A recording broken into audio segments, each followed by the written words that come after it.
Greg Adams, co-founder of Geek'd Con. This last year, we had a $2.2 million economic impact on Shreveport. Bam Margera. If somebody like Bam Margera cancels, and when he did, we had a whole bunch of people who came out and said, Bam never agreed, you guys lied the whole time. We've really struggled with sponsorship. That's surprising. For 5 years. You got celebrities coming in, between 20 and 18K people coming. What business is not going to jump on that? I wear a whole hazmat suit. Don't do like Bobby though. Don't mow your lawn at 7 o'clock at night. Oh no, it's a spite thing. Like I'll be damned if you're gonna take my off day. I will mow it. Everybody will be coming out and just be mad. Like, why are you mowing your yard? I'm trying to go to sleep. I'm almost done. Shut up. I'll take 7 p.m. over 7 a.m. Dude, I was out there with a flashlight, just like, I'm gonna finish this backyard. Well, hello everyone, and welcome to another episode of Lovely Talks. And today we have a special guest. I would say more special than Jay Watley. And if Jay Watley was here, he would be very upset that I'm saying this. He might. He would be very upset. So you have our host, Johnny, and Bobby. And Bobby's actually here this time. We don't have the mannequin. I had to get mustache transplant surgery. I'm back though. Took about 2 weeks. Yeah. Talking to the mic, Bobby. There you go. It's genuine guinea pig hair. So here we go. I'm going to introduce our guest in the best way possible, way better than any Watley introduction. We have with us the man of the hour, Greg Adams. Hey! Greg is here! Not Watley. You should put like an audience cheering. I will. Oh, it's going to be the biggest cheers. I like that. So you may know him as the founder or co-founder or many of the founders of Geek'd Con, and you might hear him on the radio station Keel, which is... news organization, right? Yeah, it's news talk radio. Okay. Also, do you make one music? half. Do you sing? No. You have a voice that's very, very thick. I did choir in high school, but that was the extent of it. You know, my wife got a full ride scholarship through college for choir. What? That's what her scholarship was? Yeah, for singing, for choir singing. You can sing into school? Yes. You Wait, missed the opportunity. they made a whole movie about this, didn't they? It had Anna Kendrick in it. Where they Was it rated R? They sang like a cappella. Nightmare Before Elm Street. It was rated R. I know Pitch Perfect. Pitch Perfect. Yeah. Oh, is that isn't that the same thing? Yeah. Okay. That's what it is. I don't You're watch married to Anna musicals. Kendrick? That's incredible. Anna Kendrick. I was thinking of Anna Hathaway from Anne Les Hathaway? Very Mis different. Robles. Is that how you yeah. say it? You would know, right? You have the mustache right now. So the first thing I want to discuss is something that was very upsetting to me this weekend, and I fumed over it for quite a while. Johnny Depp is making a film, or producing a film, about Michael Jackson, but from the perspective of his glove. That's not real. That's real. No, it's 100% not. that's real. That's not real. Wait a minute. Yeah, it is. From the perspective, so like, does the glove have a voice? I don't know. I don't know if it's animated or live action. It's very important to me that we figure out if this is animated because I has not been I announced. already think this is dumb, but if it's animated, it's less dumb. Yeah, I mean, But who are you going to market this to? Ratatouille's a thing that exists. But it's animated. So, Are we going to market like, this I to mean, kids? Like, Wow, there's a actually, pretty good big call. history to That's this. that seems tone Like, deaf is- considering the history. Yeah, is the glove going to tell some stories? I mean, Is it going to meet up with OJ's gloves? Oh, twist. Just a bunch of famous gloves in this movie. You ever play the game Glover? no. What is Glover? Is it like Whoa, Frogger? that sounds really familiar. It does sound familiar. It was a very niche N64 game. It was like one of the first games that came out with it. It's like when you got an N64, it's like here's Super Smash Brothers and Super Mario 64, Glover, and yeah, What was the premise of that? you were a glove. You wear a glove. And you rolled around a ball that you could hold in your hand, and you could change it into a bowling ball, a bouncing ball, baseball, and you would throw it at enemies. There was a plot there. I didn't finish it because I was a dumb kid and I didn't really know what I was doing. So, what are we going to do about this Johnny Depp movie? Like, I feel like no one really talked about it when the news was announced, but it's the perspective of a glove from a dude who has a history that's not very favorable. Well, I'm sure he's going to focus. Who's the people watching this? He's going to focus on the musical aspect of it, right? Like that'll be. I would hope so. Michael Jackson's music came from his glove. Is that where we're going with that? His magical powers were only because of his glove. Is this a documentary? He Because said like I would it's- watch that. I would honestly, no joke. If this was a documentary around how the glove came to be, who made the glove, like all of that stuff, I'm in. I would watch that, but I think the glove is going to talk and communicate and sing. Is he going to be wearing the glove on his final days? I think he wore it for like a season, and it was his worst season, if I'm gonna be frank. So then this is the glove's fall from grace. It was the glove's fault of why he fell from This grace. is a dumb premise. I was don't just like not any of what this. conversation are we having right now? When you said the idea of his movie, like when you said what it was about, immediately I got it was like one of those Family Guy flash scenes where it goes to it and it's like a camera behind the glove and it's following a voice It's of a Johnny Family Depp. Guy flashback. Yes, yeah. that's what this movie is. I swear to God, if he voices the glove, I'm gonna be so upset. It's gonna be so Johnny stupid. Depp's the voice of Michael Jackson's glove. All I know is if Tim Burton directs, I'm in. Bobby, you have something you want to deliver to us. What is it? Deliver it. Give it to us. Just getting off this. Hey, so it's the holiday seasons, and we are coming up on an important time, which is gift buying, because Lord knows I have not bought a single gift yet, and it's like haven't either. it's like December 4th, 5th. Regardless, so you got me thinking. I'm not great at buying gifts, and I understand that. I'm pretty okay at gifts. I don't just buy the dumbest things for people I know that they wouldn't use. However, I was wondering, what's the worst gift you guys have gotten for Christmas? You don't have to say who it was from, but darn. I mean, you can by all means. Nobody watches this. I'm gonna call my mom out on this. You did last Straight time. up, yeah. Because she ripped apart your Yeah, Pokemon no, cards. she's done some things to me, and I'm getting back. All right, I One love my episode mom. at a time. I love my mom, but she deserves this. So me and my sister, I grew up like not having a lot of money. I recall in one of our houses, my closet was a U-Haul box that my stepdad cut a hole in and put a pole through, and I hung my clothes in there. So when we were growing up, we would get a few things. And I understood that we were living in poverty when I was a kid. So I would literally just ask for underwear and socks. That was it. That's all I would ever ask my mom for.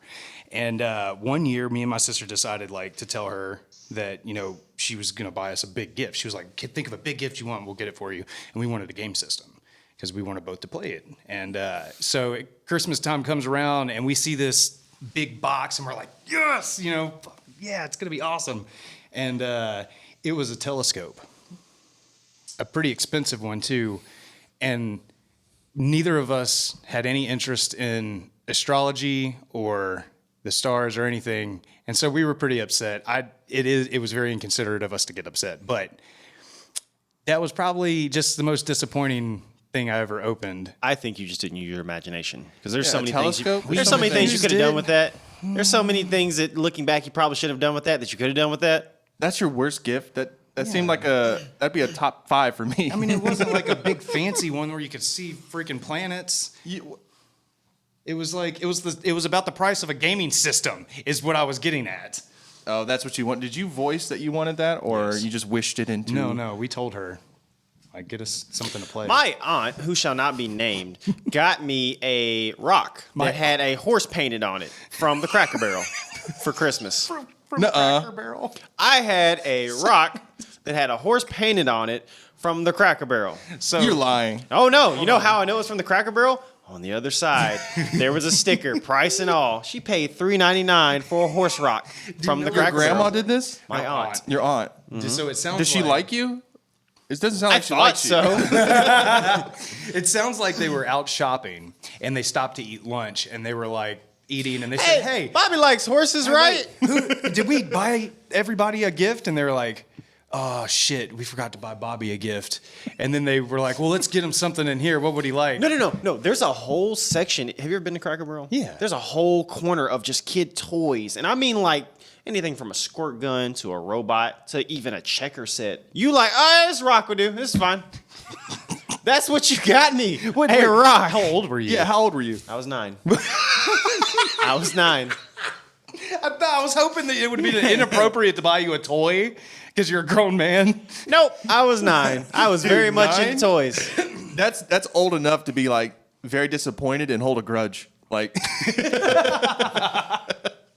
And if she's watching this, I'll come clean. I literally Okay, so as a kid, or maybe just me, when you get a gift and you're like, you don't like it, but you're like, oh, thank you, this is cool, this is whatever. You play it off like you really enjoyed the gift. Well, I can distinctly remember after this, because I was 9. I know that because that was the same year I ended up getting. I want to say it was Grand Theft Auto Vice City. Maybe it was. So Who got you that gift? Either that or San Andreas. Regardless, I remember going outside and purposely throwing this rock into my backyard. It's probably still there. You should return the favor and buy her a rock for her nest for Christmas. Well, she's dead. So, Greg, what is your worst gift? Man, I was trying to think about it. I don't have a rock story. I don't have a telescope story. What I'm learning now is maybe the greatest gift of all. I didn't have a bad childhood when it came to Christmas gifts. Apparently, I don't remember getting like bad gifts. So, Well, aren't you perfect? I know that's like kudos to my parents. family. Maybe it's because I had so many Christmases. Because I had one house with one parent and another house with another, one grandparent, another grandparent. So yeah, maybe it was just the collective. Some would say that's the best Christmases. Yeah. Because you have dual Christmas, like dual wielding weapons, dual wielding Christmases. I do have a bad worst gift.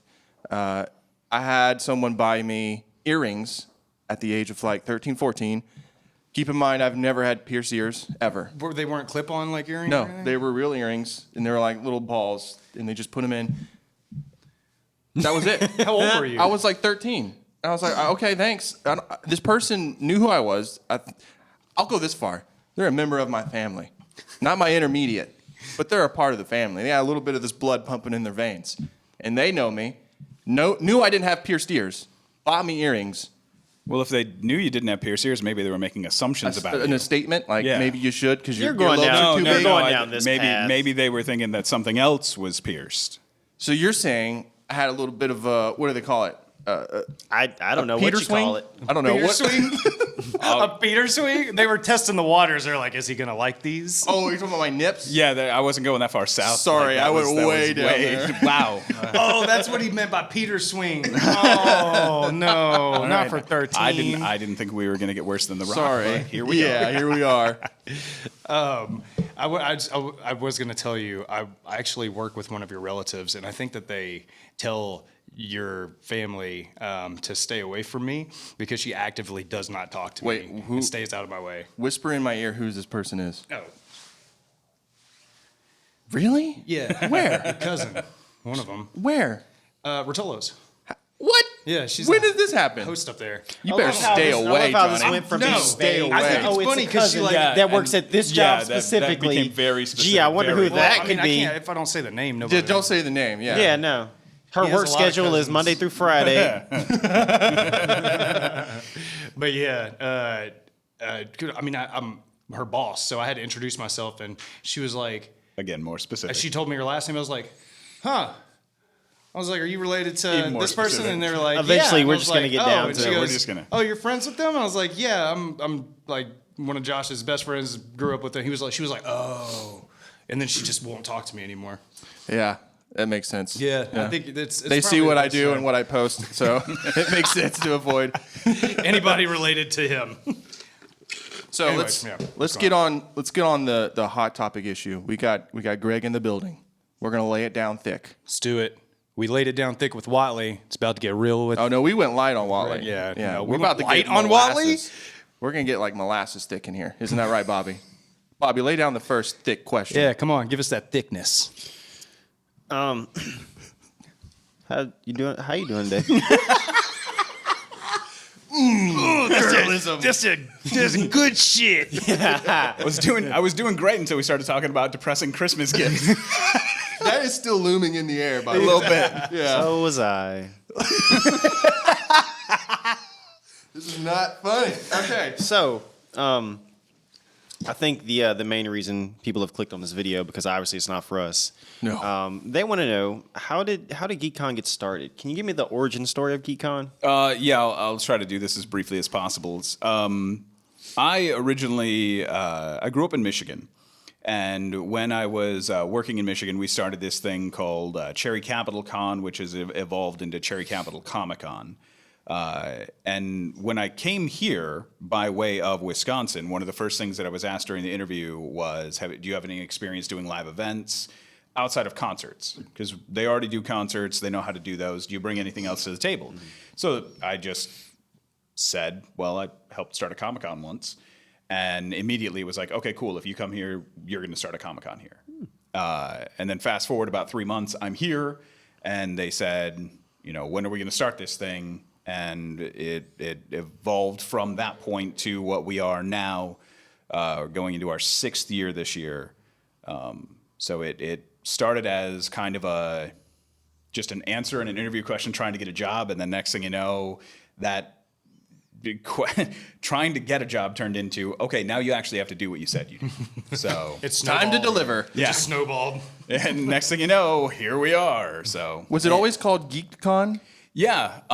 So there are actually some regulations around the term Comic-Con. Comic-Con, yeah. The way that I always explain it is Comic-Con with big C's, there's only one. Comic-Con with little C's, there are thousands of them.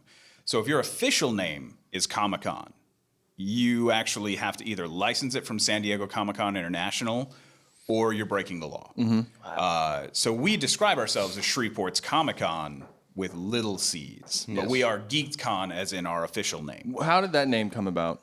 It was one of those things that I did like some video series and blogs and podcasts long ago, and Geek'd had just kind of become what I had used. And so when we talked about coming up with a name, I was just like, well, I've got this logo already created. We could use this, and jumped on it right away and just started using, because it was already prepared, so we didn't have to put any work into it. Because I gotta say, the name carries a lot of weight. Yeah, Yeah, like it's a lot of great people will be like, I don't want to go to some of these other cons because the name is just kind of like really long or just doesn't make any sense. But Geek'd Con, you know what you're getting into. And that's part of why we went with it too, because we're not a traditional Comic-Con in the old school sense of having 35 comic creators and rooms full of just comic books. We're more of a pop culture convention. We have a lot of media guests, a lot of film, TV, voiceover, video game. So it's not all Comic-Con, which is where the name kind of helps us a little bit, because you don't think that you're getting into, like when you say Comic Expo, at least me and my level of geekness, when I hear Comic Expo, I expect comic books. Yeah, narrows it down. Was there ever a name that wasn't Geek'd Con that was considered? Actually, I don't think so. So it was always Geek'd Con? Yeah, It's I meant think to be. That's awesome. Yeah. Maybe in the first couple of days, somebody said there may have been, we'll call it Shreveport Comic Con, and I went, hold up, I've got a C&D on this one before, because Cherry Capital Con was originally going to be Traverse City Comic Con, and when I want to say Facebook, but it may have been long enough ago that it was a MySpace page first went up. The radio station I worked for got a cease and desist from San Diego Comic Con International for Traverse City Comic Con. And we were like, okay, got to find a new name now. So And that was, what was that, like years ago? It was not that long ago that actually got trademarked or whatever. So for a long time, San Diego has pursued cease and desists against people for using the name. Most of the time, people just back down, like, okay, hang on, we can't do that anymore. Let's change our name. Just a couple of years ago, it became an actual court battle with the guys in Salt Lake City. So the guys in Salt Lake City really put the pressure on and said, no, we're going to fight this. We're going to actually have a court tell us, because the general Comic-Con world believed that the term Comic-Con was so generic that nobody could own it. And that is true. Yeah, how did that happen? That was something that confused me when I heard it, is how were they able to own that word? So San Diego Comic-Con International started back in the 70s. And at that time, they were Comic-Con. They have done more to build the name Comic-Con than anyone else. They did it way before everybody. The original Comic-Con actually started in Detroit. But it wasn't called Comic-Con, because that wasn't a name until San Diego made it a name. And then not only did they make it a name, they made it the name. So it's now a common term with little c's again, based on what they did. And so the court did rule that, yeah, they were doing it before. They made it a thing. So they own the name as a proper name. Now, places like New York Comic Con have expressed written consent from San Diego that they're able to do that.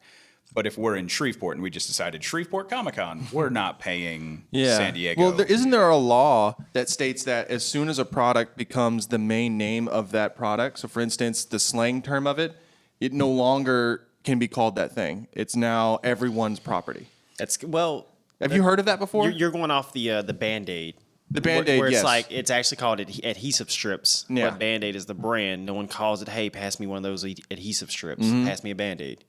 I think I don't know what that extends to, but I see what you're getting But is at. there an argument for that? it's like being once that it reaches- everything, once But it versus no Comic-Con. other company can say, here's our brand of Band-Aid. Like, you can't have a Band-Aid. No, because that's the brand. Right, yeah. You can't do that. So you can still make adhesive medical strips, but you can't do Band-Aid adhesive medical strips and be a whole other company, which is kind of what happens with this, where there are people who are not entrenched in the Comic-Con world who, if they hear Shreveport Comic-Con, they do assume, and I know for a fact they assume, that San Diego Comic-Con has some kind of involvement. They think that San Diego Comic-Con is coming to their town, which is not.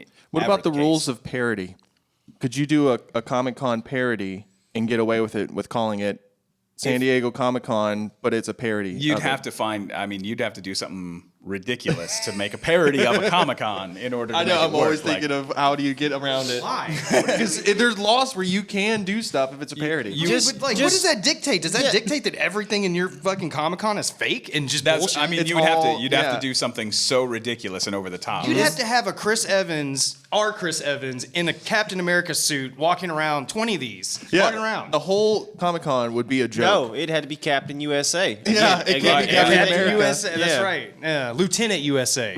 Yeah. And then you'd have to have cardboard Just- cutouts for vendors. You'd have to everything would have to be so. We'd have fake Starbucks, the whole nine. Yeah. Like Nathan For You. I don't know if anyone's seen that. Nathan For You did it. You could probably justify that as a parody, but I don't know what the purpose would Or be. just purpose. change the name.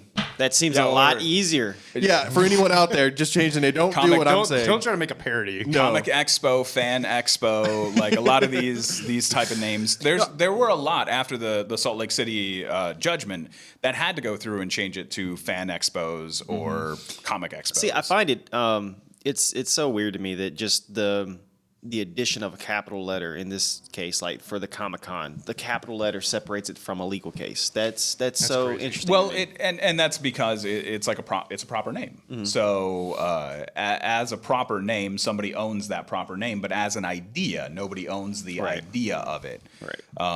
So it's one of those things where there is kind of a way around it in a sense. Like we don't get in any trouble for saying Shreveport's Comic-Con as a descriptive term. Now, if we wanted to call ourselves Shreveport Comic-Con and basically use the goodwill that San Diego Comic-Con has built over 40 years, we're basically stealing the work they've done for 40 years. Greg, let me ask you this, because 6 years into it now, you've went through a lot, and I'm sure had a lot of ups and downs, a lot of trial and error. Let me ask this: what are some growing pains that you had to go through from year one to now? So one of the bad things about this industry is that there are a lot of fly-by-night groups. There's a lot of places. There's probably in a calendar year 1,000 Comic-Cons that take place across the United States. I can believe that. A lot of them are very small, very thrown together. I come from a promotional live events background. Our company has a live events division. So we have experience in doing this. There are a lot of people who have zero experience in live events. They've maybe attended a couple of Comic-Cons. They've maybe volunteered at a couple and decide, I can do this. And financially, there's a lot that goes into it. So if they're not prepared financially and they just think that it's Field of Dreams, that if we just make this, people are going to show up and then we're going to have enough money to pay for everything. So we can extend ourselves now and we'll have the money on the back end. And then the money doesn't come and these events fold. So in the first few years of this, we had a struggle trying to explain to vendors and celebrities that we're good. Well, your money's here. Don't worry about it. And getting a lot of the agents, because this whole convention agent world is different than I think a lot of people would even assume, because we're not dealing with their actual agent. We're not dealing with the movie agent. We're not dealing with the manager. We're not dealing with the lawyer. We're not dealing with any of the Hollywood stuff. We deal with a convention booking agent, because the world is so vastly different than like a promotional appearance or, even San Diego Comic-Con, where you see the stars of Avengers come up and do a panel discussion. That agreement is usually done through Walt Disney and Marvel Studios with San Diego. It's not actually even done with the star themselves. Right. So for us, we have to deal with a whole particular new set of guidelines. And getting those people to trust us has probably been the biggest growing pain through this whole thing. How hard was it to get Shreveport behind it? Now, when you say Shreveport, do you mean... Like to get the convention center and stuff like that? So the people of Shreveport was super easy. We actually, for what we did in the first year, because we really, back in 2015, we started the actual hard planning for this in March, and the event happened in August. So it was less than 6 months for us to get off the ground, get everything booked, get it done, and executed. And we had over 10,000 people the first year. There's a lot of conventions that don't see 10,000 people in their 10th year. So the people of Shreveport got behind it real quick. The city of Shreveport has not gotten behind it yet. We have yet to, we don't receive anything from the city. We don't receive anything as far as help with a building, help with Do security. you think it's because they don't understand what this is yet? I don't know if it's that, or I honestly don't know. I do know that the city does help a lot of events. I know they over the last year or so there have been a couple of big deals made about helping particular events, and I have voiced a little bit of my displeasure in some cases where there might be an event that doesn't have any tangible economic impact on the city. Like we have the Convention and Tourism Bureau. The 2016, the second year, we had a $1.4 million economic impact on Shreveport. This last year, we had a $2.2 million economic impact. So with that, like actual data, I would hope that a city would support an event. But there are some events that the city does support or has looked at supporting that don't have that tangible economic impact. So it has been a struggle. We have had mayors come to the event, take pictures with the celebrities, do a guided tour. We've had a lot of elected officials in the area who have participated in the event, but have not helped the event. So what is one thing Shreveport can do to get behind this besides the people? Maybe we can even get the people involved, put a little pressure on it. It would. So I'm back and forth on it, because what I've always asked is I've never asked for $1 from the city. All that I've ever asked for is use of their facilities, which the city owns, the Shreveport Convention Center. What I don't want to get into is where we're taking dollars from the city. I know the city of Shreveport. I know that the budget is spread pretty thin. Have you guys ever seen the binder for the annual budgets? Is it like It is actually. Thick? I've gone through it page by page. A couple of years ago, I got a copy of the budget beforehand and went through it and found all of the little weird intricacies.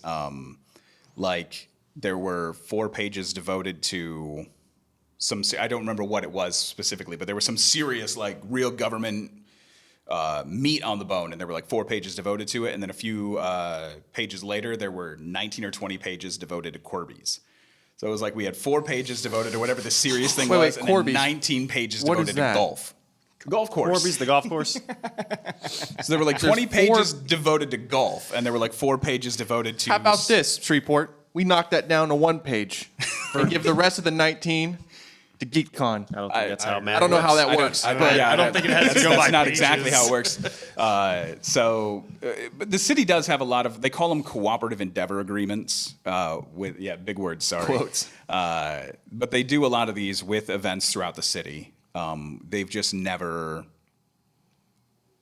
found ours necessary or worthy. Is it for lack of reaching out? Have you reached out and No, like I said, we've had mayors at the event.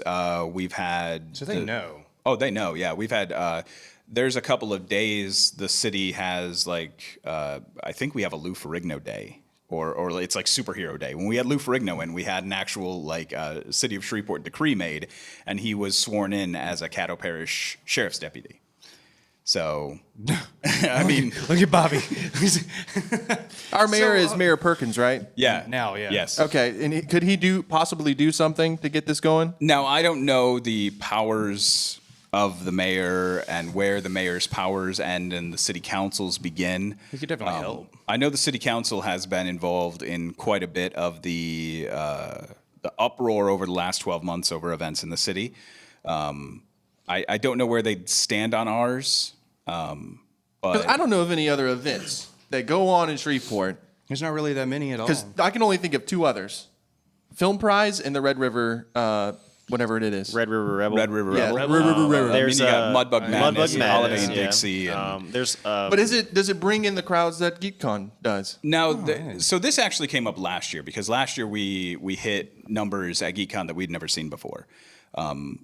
And it's kind of difficult actually for us at the end of it to have a firm number because we have so many people that come through. They do have these like laser gates, but they use padding statistics at the convention center to try and figure out how many people leave and come back. So we get a number from our ticket sales and wristbands. We get a number from the gates, and we get a number from the Convention and Tourism Bureau. So our internal number is around 16,000. The convention centers is around 18,000, and the Convention and Tourism Bureaus was around 26,000. Wow. So it's somewhere between 16 and 26 that we saw last year. And no one else is doing those kind of numbers. Now, I would say that Mudbug Madness does Where does that take place? Festival Plaza. So Red River Rebel probably does really big numbers. So it sounds like you have the people behind you. You have a great event. You have the profit. Now you just need the city. And now, to be fair, we don't need the city. Like, the event is self-sustaining. It would be awesome if the city helped out, and it would actually allow us to do some bigger things quicker. We've seen the talent budget double over the last year, and we're actually going to go up on it this year. So we're going to have more expensive talent this year than we did last year. And last year, we had way more expensive talent than we did the year before.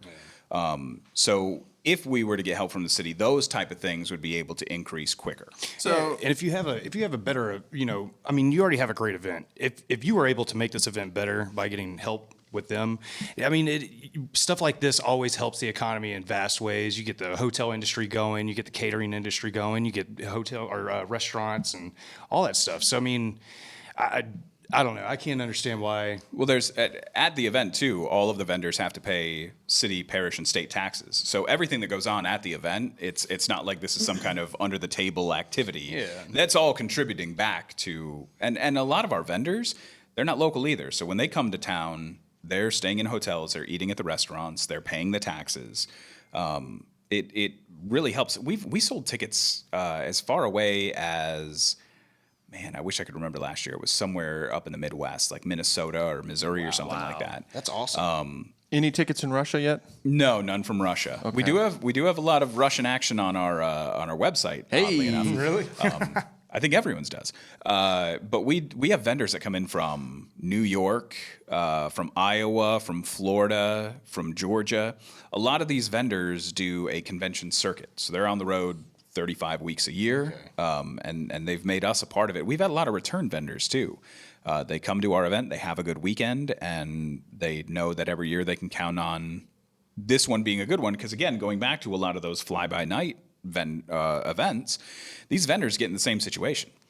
So if Shreveport isn't going to back this, Sponsors will, certainly, right? It's got to be easy to get a sponsor. Yeah, you see, that's been a sore spot as well. Yeah. Almost entirely, this event has been supported over 5 years now by tickets.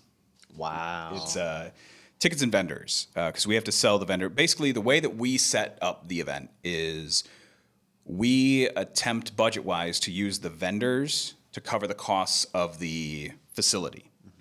And then we use the ticket buyers to hopefully cover the costs of the talent and the labor that goes into it. And then hopefully a profit over at the end. If we were able to get some sponsorships, that again helps us when it comes to celebrities, when it comes to some of the other activities that maybe we can put into the event. But we've really struggled with sponsorship. That's surprising. For 5 years. You got celebrities coming in. You have up to between 20 and 18K people coming. What business is not going to jump on that? A lot. Yeah. What is their reason? Why not? Honestly, we hear most of the time with any kind of sponsorship or advertising, people tell you it's too expensive. No matter what it is, it's too expensive. And then the other thing that we hear the most that I chuckle at quite a bit is that's not our people. That's not who uses our service or buys our products. Those type of people aren't ours. Which have you reached out to food sponsors? Now, food becomes difficult because of the way the convention center is set up. Okay. We can't actually sell food sponsors inside because they have their own contracts. So we've had... This just gets muddier and muddier. Jeez. Now you can't have food in there. Well, see, I was waiting for him to be like, yeah, they say, those aren't our people. I'm like, oh, so your people don't eat food also? What? So what I've tried to explain, and really the main tent pole for Geek'd Con this whole time is an effort to prove that everyone's a geek. Like, everyone's a little geeky. Whatever you think you are, you're a geek in some way, shape, or form in 2019 going into 2020. It's just, you can't escape it. The biggest box office movie of all time is a comic book movie. Yes. Some of the biggest TV shows in history have either been based on comic books or fantasy novels. Mm-hmm. Like, Star Wars takes over the world whenever a new Star Wars thing hits. Baby Yoda is the biggest thing in the world. We're about to see another Star Wars movie, and that's all people are going to talk about for 3 months. Everyone is a geek. If you're somebody who works in an oil field and you rush home on Sunday nights to watch the new episode of Walking Dead, that's based on a Robert Kirkman comic book, you're a geek. Mm-hmm. You watch a comic book show. Like, you sold me. Everyone's a geek. I'm in. But we literally see it take place at the event. We see parents who bring kids in thinking that my kids are going to love this, and then they get there and realize, Matthew Wood, the voice of General Grievous from Star Wars, is right there. Oh, that's Lou Ferrigno. I love The Incredible Hulk. Mm-hmm. These are people that their parents are people that can relate to these people that they see, and they don't even expect that. Yeah, they don't. At first, they hear Comic-Con, and they think like it's a stigma. There's a stigma. Yeah. And then they get there and they realize, oh my God, this is awesome. I can go buy all this stuff. Mm-hmm. There's the Jawa set in box from Star Wars from when I was a kid. I can't believe it's there for only $150. Boom, gone. It's in somebody's garage now. Like, so we're making the sponsors sound stupid right now because it seems like I don't want to say stupid. Well, you don't. I'll say stupid. You don't have to. I'm not Josh is going to say. Hey, I'll take it right now. I'm not a part of GeekCon, so I'll say this: sponsors, you're acting a little bit silly. You're passing up being a little dumb-dumb. on a golden. It's a golden goose. Golden opportunity here. It's a diamond in the rough. It's not even in the rough. Everyone is a geek. You've shaped this thing to be a great event. You've made it to where not only it appeals to children, it'll appeal to their parents. It hits every demographic. I think for me, what would sell that more than anything is this isn't a. I can understand if this is your first year into this, or your first 2 years, but you're going on 6 years now. 6 with prior experience. 10K the first year too. Yeah, come on, son. The event is paying for itself. The event is paying for itself, and that's crazy. Get them on the phone, Perkins. Get them all on the phone. let's find out who these people are. We can get in front of Perkins. We have enough connections. Settle down. This is probably going somewhere it shouldn't. We're about to fight just imaginary people. I am gonna get in trouble on this. Let's switch gears. Let's go a little bit more light, a little more happy. Dr. Disrespect. Yeah. The 2-time. Back to back. 1993, 1994, Blockbuster. video game champion. And that's actually absolutely real. He actually did It was that. in front of the killer whales tanks at SeaWorld, I believe. That's right. That's where he won those. 6'8", 10-inch vertical? 10-inch. It's like a 40-inch vertical 40-inch leap. vertical? 40-inch vertical leap. So, for people who don't know who Dr. Disrespect is, I don't think Bobby does. He is a Twitch streamer, the #1 right now. Yep. 40,000 something subs. By default, but go ahead. Wow. Not by default. He's talking about the whole Because Ninja yeah, and Shroud they left. moved, whatever. Yeah, who are they? Who? Exactly. Mixer? Who's ever heard What of is Mixer? I don't know Yeah, what any of this is. keep going. I'm over Ignore the me. age of 10. I don't know anything about Ninja. Is there a chance that we might be able to see someone of a streaming caliber of Dr. Disrespect at Geek'd Con? Or just gaming personalities in general. Esports. Yeah. So this is an interesting rabbit hole. I've been down this one for about 3 years now, trying to find YouTube stars, video game streamers, folks of that nature. The general public may not have caught on to this yet, but the Hollywood agent world has already caught on to this. These Because guys, isn't Dude Perfect coming to... Dude Perfect will be doing an arena show. Yeah, arena at the show. CenturyLink. That means their agents were convinced that they could sell out here. Jojo Siwa, who is a YouTube sensation, and I just learned this like 3 weeks ago. That's how far out of the loop on that I am. She's doing an arena tour and selling out like $300 upper bowl seats. Like YouTube sensations and Twitch streamers are gigantic right now. They reach more people on a weekly basis than some of the broadcast TV shows on major networks. And That's right, Bobby. the general public may be completely out on this, but the people who manage their careers are not out on this. They already know exactly what they're worth. So we are in a position right now where we always have to remember we're Shreveport. We're never going to attempt to do a Dallas or Chicago or San Diego or New Orleans or New York size show. We have a cap. And I think a lot of these type of events get into a bad situation when they try to live beyond their means. And Dr. Disrespect is now in a position where if we attempted to book him, we would be living beyond our means. Yeah. Just for a frame of reference, it would cost more to have a 2-day appearance from Dr. Disrespect than somebody like Chuck Norris. Chuck Norris, Can't pass up on Chuck Norris Yeah, either. that's okay. but he's more affordable than Dr. Disrespect. And that's just the world we live in. 100%. You don't want to blow your metaphorical load on one person. Watley knows all about this. But I think there's a lot of YouTubers out there that you could possibly reach out to. Before we get back on this real quick, how much does Jay pay for the space he rents in your head? The space in his Spacey head. rinse in my heart. Maybe that's it. So YouTube, here's maybe a good example. We did pursue and almost came to an agreement with a YouTube star from about 10 years ago who is not as big of a star today. If I name them, will you confirm or deny? I will blink twice on a yes. 10 years ago.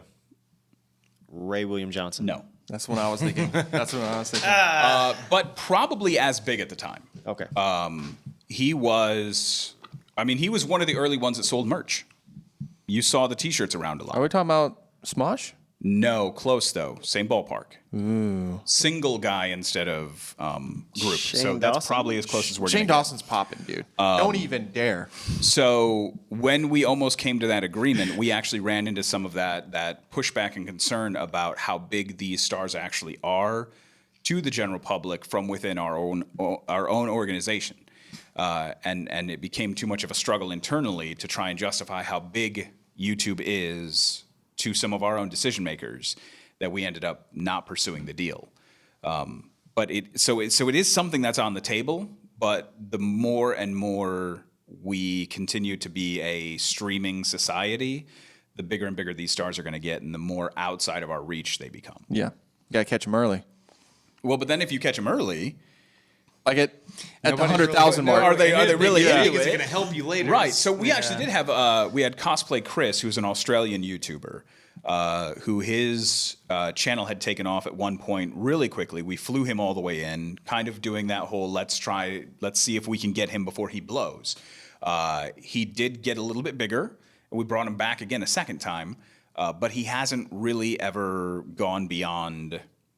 I want to say he's got like 200,000 subscribers or something along those lines, but he really has never gone beyond that. So with these people, what your aim is to get them while they're on the rise, and then hope that they continue on the rise and like your event so much that they come back for around the same bit. That's a hard plan to follow there. So if we were going to get a YouTube star, that would be what we were going to try to do. Yeah. Now, the difficulty with a lot of these contracts is if we were to book somebody now, right now, if they sign onto an agreement for 2020, for August 21st or 23rd, 2020, if they blow up in March and they're huge by June, they can bail. There's like our side of the agreement has Timing is everything. timing has a lot to do with it, but it also if they become too big, too popular, any guest that we book, if they become too popular before the event, there's really nothing in our contract that prevents them from leaving. Didn't a Jackass star do something like that? Yeah, Can we discuss that? Yeah. Sure. Let's Okay, talk about Bam that. Margera. Bam Margera. Bailed on. Not Bam. I remember seeing his picture. Not Bam. Let's Yeah. We want to go all in on this one. And I'll go he all in went on this one. to, what, Spain? Colombia. And got arrested instead of coming to Geek He didn't get arrested. where he would have no, been safe. No, he didn't get arrested. So He got in mischief. Hold on. Let's frame it. When was this? this would have been 2018. Okay. 2018. Bam Margera comes into the fold. He had done a couple of convention appearances. This started to become his one of his new avenues on his comeback tour. He had become sober. He was on his way back to stardom. And so we signed him on.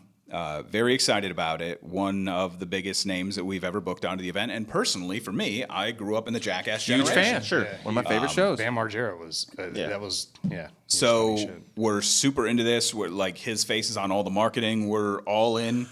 And then we got a notification from one of our other agents who was booking somebody into a show in Colombia. And they said, hey, isn't Bam scheduled for your show on these dates? It's like, yeah, why? Sends me a screenshot of Bam Margera announced at a show in Colombia on the same dates. Oh no. So he wasn't even going to tell you. Okay, so this is interesting. What's going on here? So I reach out to the agent right away. Hey, man, is Bam still cool for our show? No response. I just send the screenshot. Get a response from the agent. Yeah, that just happened really quick. I didn't know anything about it until like a couple days ago. I was trying to work on something to replace him with before I let you know. And then I went over to their social media platforms, found that Bam had been announced for like 3 or 4 months, like right about the time that they agreed to our show. So I started sending those screenshots and was like, so you just found out about this like within the last 24 hours, right? And he started to backpedal and try to find ways out of it and said that, well, there's nothing he can do about it. And so he's canceling us, or is he canceling Colombia? And he said, he's going to cancel your show. So at that point, we instantly had to Replace him, so find somebody. try to figure something out. And this is only like 3 weeks before our show. Maybe even less than that. I don't remember the exact timeline, but I do remember the fact that he arrived in Colombia and almost immediately outside the airport was mugged and had That's what almost happened. all of his stuff taken, which then sent him to his hotel room where he had a little viral video where he was on the phone with his mother going off about the situation.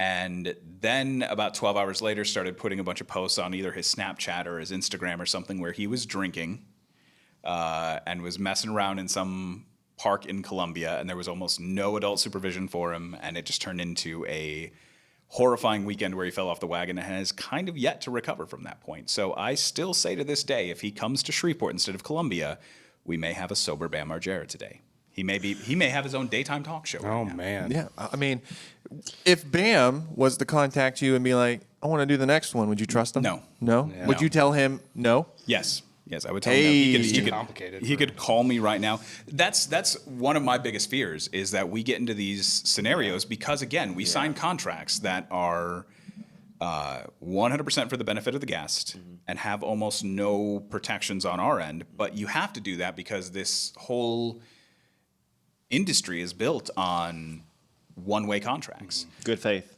So really the only thing that a contract provides us is if somebody like Bam Margera cancels. And when he did, we had a whole bunch of people who came out and said, like, Bam never agreed. You guys lied the whole time. You never had Bam Margera, and you just waited until you sold tickets to tell us that you didn't have him. And so we had to go back and say, well, actually, here's a signed contract. Oh, and here's the video he provided where he said, hey, Shreveport, can't wait to see you. Like, those are the only things that the contract does for us.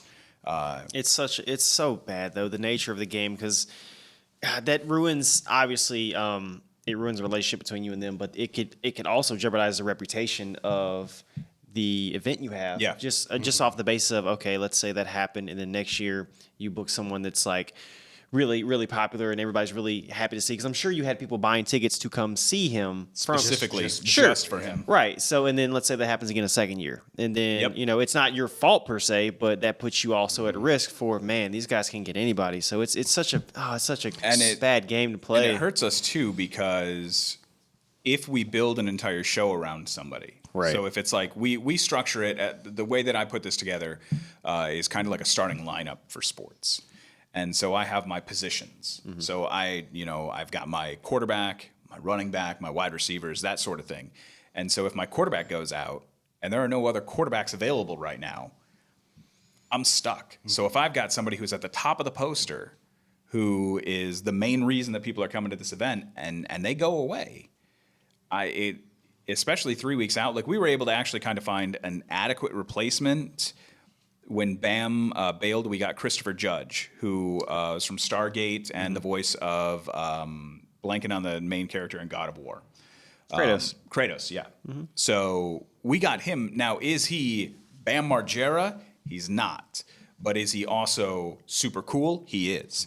It's almost, the reason he's not Bam Margera is because it's two different kinds of guests, which is a whole nother aspect of what we go into. We try to figure out brands. We try to figure out who is this guest going to touch, who does this person get, who is this person attracting, because we don't want to have a whole bunch of guests that just attract the same kind of person. Yeah, because then we end up with the same show. Yeah, you need diversity. I mean, just for sales alone. Yeah. Absolutely. So with the guests, do you feel like you have to research exactly what they're doing in their life per se to actually make a judgment on, do I want to try to trust this person to come in? I actually try to do that more with the agents. The agent, okay. Because some of the agents we work with are very, very good and will straight up first conversation say, hey, this person has a tendency to not make their shows. Okay. Let me ask this, and you don't have to give any names, but I want you to, in the most detail that you can without name dropping, who is the most difficult agent / star you've dealt with? I mean, aside from the whole Bam Margera thing. Yeah, aside from Bam, because I'm sure there's more. Oh, wow. Or what's more ridiculous demands that they had? Okay. We can do that. So I can't say exactly who it is. Okay. But they are a horror movie legend. The Wayans brothers. They are somebody who is an iconic horror movie character. They demand a lot of respect. Maybe not this much though. So when we got on the phone with that agency, we said we would like this particular person for this particular date. And they were like, okay, I'll send over the requirements, which is normal, nothing out of the ordinary. Get the requirements, open it up. First class airfare, pretty standard. First class airfare for significant other. Okay. First class airfare for assistant. First class airfare for manager. First class airfare for agent. Like, okay, that's kind of excessive. It's getting a little bit much, but this is weird. Because also, this is first class into Shreveport. If we want to talk about the airport Yeah. situation, we can do that in a minute. yeah. And then there was, so per diem is part of this. So we owe their food money for the weekend. Sure.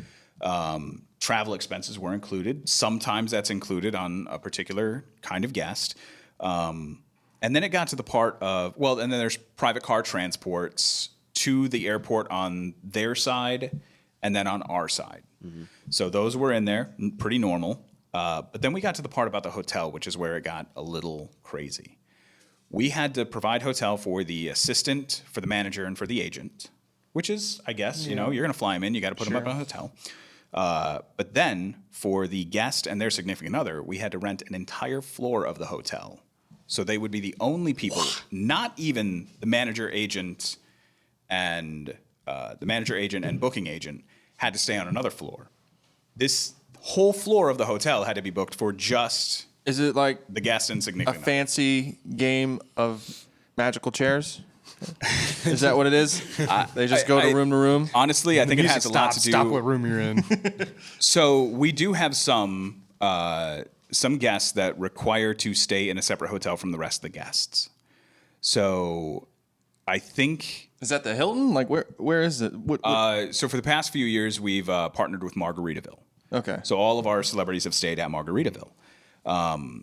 But some of them require to stay away from the other ones. So we have to find another hotel that meets their specific requirements that is not with the rest of the guests, because I assume the same reason that this person needed an entire floor of the hotel room, they didn't want a scenario in which another guest was asking for a picture or an autograph or was harassing them in some way. So they wanted an entire floor where they just knew that they could go to their floor. Nobody else was going to be there. There were going to be no kids playing in the hallway. There was going to be nothing going on. And they were just going to stay in their room on their entire I know floor. plenty of inns by the airport. Could have bought the whole airport, basically. Now, again, you have to have certain requirements on A bed. No, like 4-star, 5-star. It's gotta be- room has What to if- include what if- this. They're so simple, What Josh. if, like, I got on Yelp and gave it a 5-star review? Is that enough? No, now there's actually requirements that It's good, trust me. 5 stars. there are actually requirements to call yourself a 4 or 5-star Yeah. hotel. So it needs to fit those requirements. Not And a we Yelp have those in review. Shreveport? We do. What would have been great is if this celebrity asked for a key card to every room on that floor. With people still in there. We didn't get that far because I responded to the email. Actually, I might have picked up the phone and called back and said, "Okay, this is a joke, right?" Like other places, because I know this particular person does other shows, and there's no way other shows put up with this. And they said, "No, this is the requirement too." And that's not even talking about the money aspect, because then when we talk about all that, that wasn't even talking about the money part of it. Yeah, that was just the travel and lodging requirements. Gosh. Then you talk about the money aspect of it. Was there a lot of giggling when you read all these requirements? No, it was actually like I was confused, shocked, yeah. kind of like, Like, well, this has to wait, be a this joke. is what's going on here? Yeah. This is weird. Like, and then Man, that getting on the sucks. phone and then being like, yeah, no, this is for real. So, long story short, we've never booked with that agent again. And that's not going in to say, because obviously it's a hypothetical at this point, but that's not going in to say that you for some reason decide to cave to all those demands. Then they get to the event and essentially they've got you where they want you. They can do whatever you want. What are you gonna do? Tell them to leave? Yeah, exactly. Yeah, like no, this is their convention now. Yep. Kick rocks. I'm gonna do what I want. With gotta pretty be- much. Oh, You I'm gotta gonna be in show up. I'm gonna control. show up and like take a picture and talk to 3 people, and I'm gonna go home. What are you gonna? What are you gonna do? You've got to have control of the experience. If you don't, then Has that happened often? People just doing what they want at the. They take a couple pictures and bail? It's happened a couple of times. Really? Yeah, yeah. It has happened a couple of times. And are those people going to give the stern Adam no when they want to come back? They will not be approached to come back. Yeah. Now it's really hard to bring guests back. We've done it a couple of times, but unless something changes in that person's resume, it's really difficult to bring them back to a market like Shreveport, because if they've already been here at one point, unless something changes, everyone who wanted to get a picture and an autograph has already got their picture and autograph. So it really doesn't do us a whole lot of good. One great example, though, is Samantha Smith from the TV show Supernatural. When she was here the first time, she had only been in a handful of episodes. Between that time and last year, she became a series regular. She became, I think she was, listed as a star in Ready the for show. stock. Yeah, and she had now appeared in like 40 episodes of it and was a main character. So we brought her back, and it cost a lot more, but we Is it had an way more effective, people showing up. asking for her and stuff. Effective skill to be like, well, I didn't see those 40 episodes, so I'm still going to pay you this. Is that a good Like way? oblivious to their stardom. I don't believe you. Like fake news. Now Flip it or it didn't happen. there's a lot of Literally.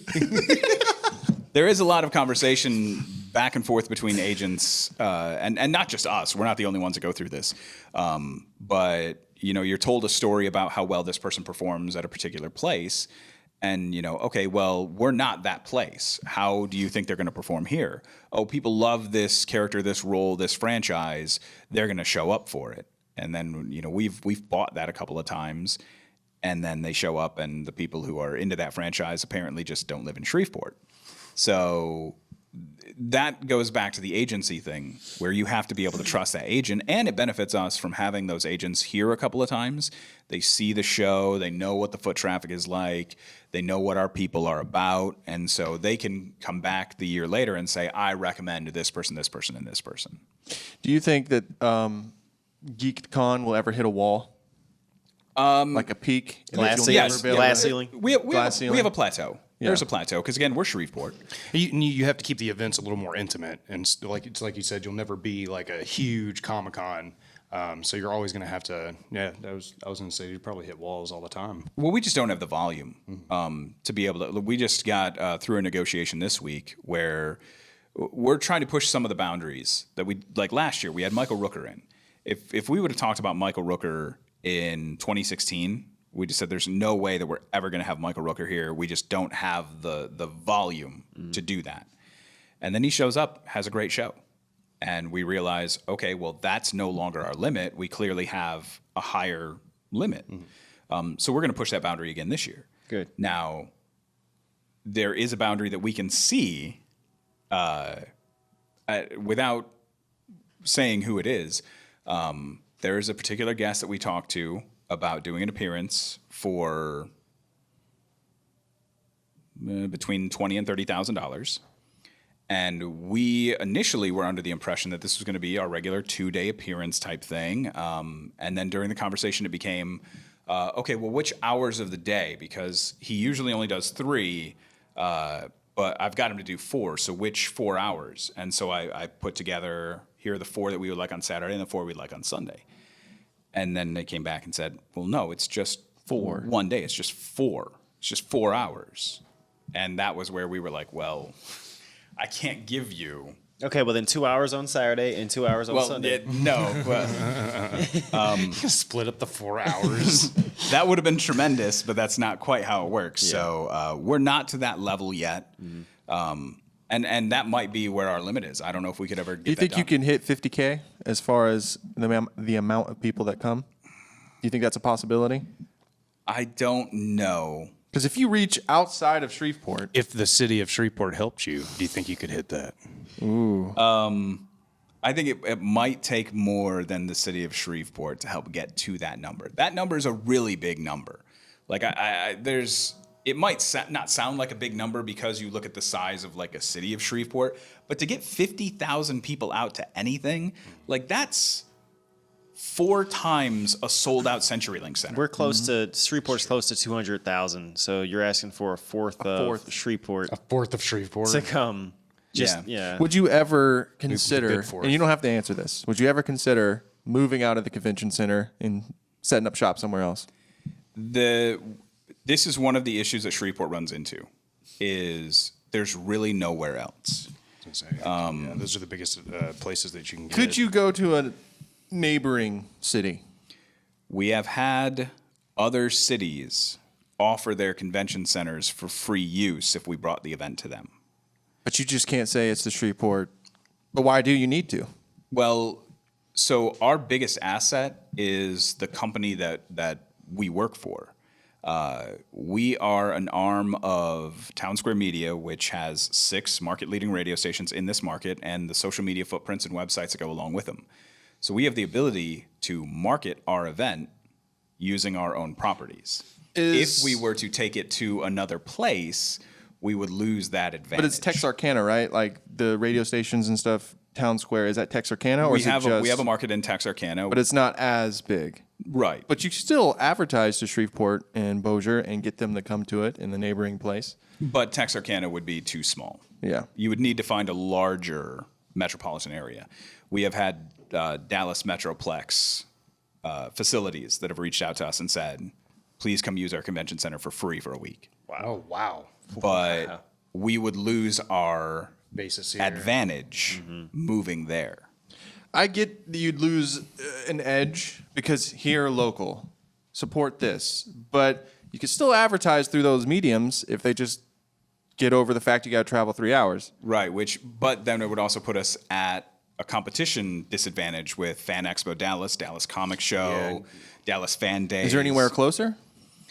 There's- Like Marshall, there's Monroe? really no metropolitan area that would work. Okay, because it's not pretty big much- enough. It's pretty much Shreveport or nothing.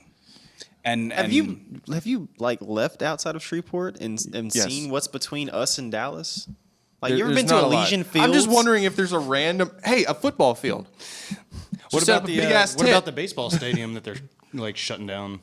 Aren't they making? Oh, what they did, the Shreveport, well, I don't know what they were called, but Captains. it's the captains. Captains. Yeah. or the Swamp Dragons. Yeah. Something like What about the fairgrounds?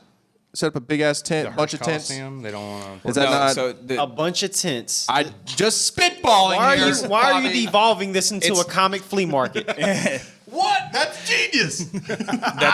There's a lot of people that do that. It's like musical acts here. You have the stepping stones. The distance on the steps are very large.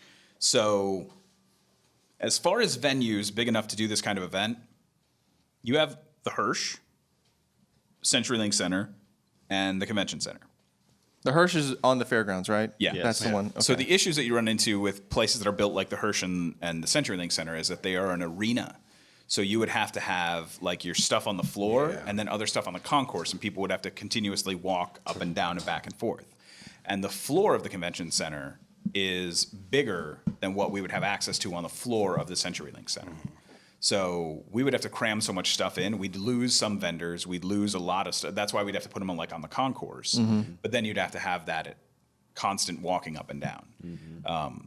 Really, the only place to get this kind of event done in Shreveport is a convention center. that makes me angry though, Just because we don't have because like, they could just. It's a monopoly. I'm just going to say it. Can I say that? I'll cut it out if I can't say it. But I think it's a monopoly, and it's downright atrocious. But is it a big M or a little m?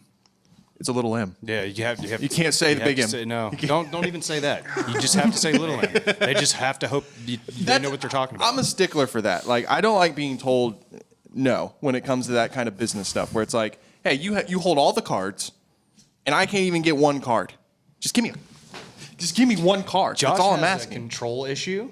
Yeah. He As you has can to see. be in control of things. And that's I hate that. I hate to hear that of something that could be growing so fast if just the city of Shreveport would get behind it. Well, I think let's look on the bright side of this. It's growing regardless. Like we're in year 6, Good and point. it's Yeah. now granted. You could have you could strap a rocket to it and go a little farther. Now, at the same time, I would be I'd be very worried about that rocket because we don't know where the plateau is. So we could take that rocket. and rockets also explode. Yeah, we could take that rocket straight into that glass ceiling. and Glass breaks. yes, And rockets explode.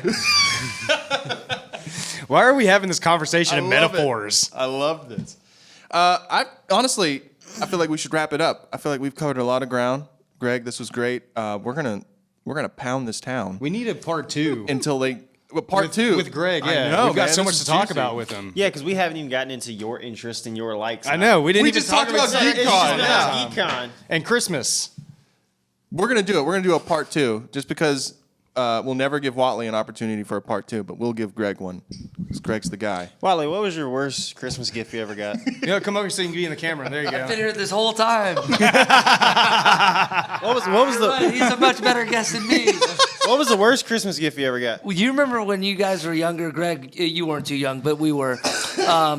When the Razor came out, the cell phone. Yeah. So I told my mom I wanted, and much like you, Johnny, I grew up with a single mom. Asking for a game or a cell phone was a big deal. I asked for a Razor, and she had no clue what this thing was. No, she didn't. So She did. she didn't get me a razor. You're right. She got me a shaving razor. I was like, I was like 16 years got old. jokes, But see, that's the thing. You think it's a joke, so you're like, okay, now where's the real razor? And there was not one. So that's what I got. So like his mom's sitting here thinking my baby's growing up, and Watley's sitting here like, I don't even have facial hair. I can't grow anything. No, man, I just wanted the phone. I had to wait another year to get it. That's all I got. All right, thanks everyone for tuning in. Thanks to Greg. Thank you, Greg. Make sure to like and subscribe, and we will see you next Remember, time. like and subscribe. Thanks. Like and subscribe with Watley's cameo. Like. That's that shit.